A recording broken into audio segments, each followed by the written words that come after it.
You never forget the first FromSoftware game you finish. For me, it wasn't Dark Souls, Bloodborne, or Elden Ring. It was Sekiro. And it started randomly in the back of a car. A friend turned to me and said, "You heard of Sekiro? It's a brutal game. Made by the same people behind Dark Souls." That word stuck with me. Brutal. That weekend, I gave it a shot. And boy, I got humbled. Sekiro didn't care about my build, my level, or my excuses. I either learned or I died.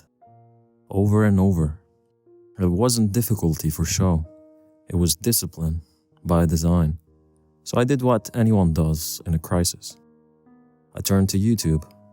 The laggy, Ongwall, the no damage runs, perfect parries. It looked like martial arts. It felt like magic. Masters at work. And deep down I knew, if I could beat this game, I'd never look at games the same way again. If Hunter x Hunter was about what we become when we hurt, Sekiro is about what we become when we persist. Because Sekiro isn't just a FromSoftware game. It's the purest one. No builds, no co-op, very few cheeses. You're not optimizing stats, you're confronting yourself. Every fight is a duel, every death a lesson, every victory a transformation. Because you don't beat Sekiro, you become the kind of player who can, through learning patience, precision, and rhythm. Not because the game tells you to, but because it punishes everything else. And when things finally click, the parries feel instinctive, the Mikiri counters become automatic, you stop reacting and start dancing. Every boss in this game is a wall, but not every wall is the same. Lady Butterfly punishes panic, Genichiro teaches posture and pressure, Guardian Ape breaks rhythm and forces adaptation, and Ishin? Well, Ishin teaches everything, again. Not a monster, not a god, just a man with a blade and the will to crush yours. It's not a spectacle, it's a showdown. And when you finally win, it's not luck, it's not stats, it's earned.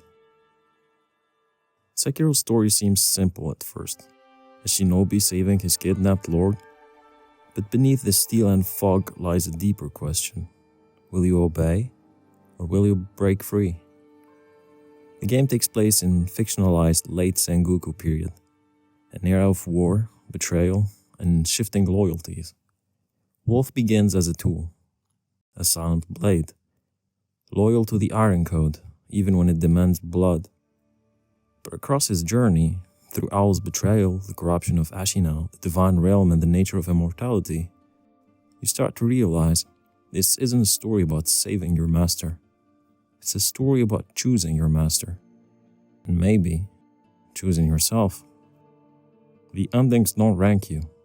They reflect you. Will you cling to power? Will you sever the divine?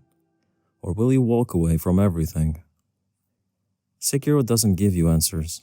It hands you the blade and asks what you'll cut.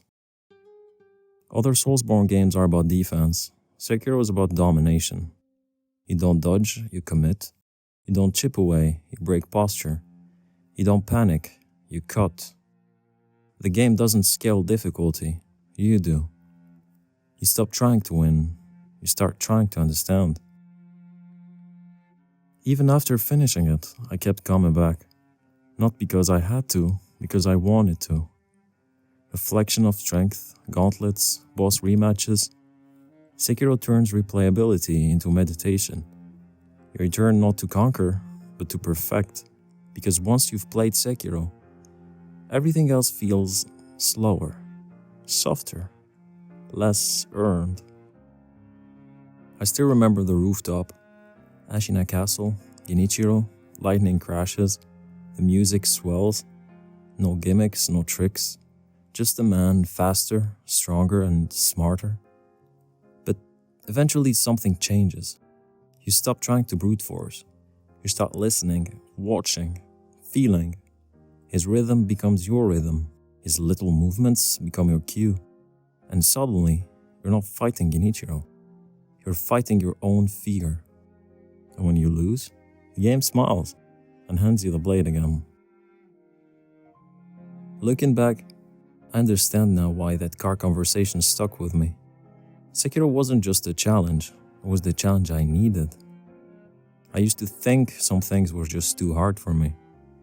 Then I beat Guardian Ape, then I beat Ishin, and I wasn't the same player anymore. I wasn't the same person. Sekiro doesn't just make you better at games. It sharpens you, humbles you, changes you. And once it does, nothing else feels the same. Like other Souls games, you're not building a character.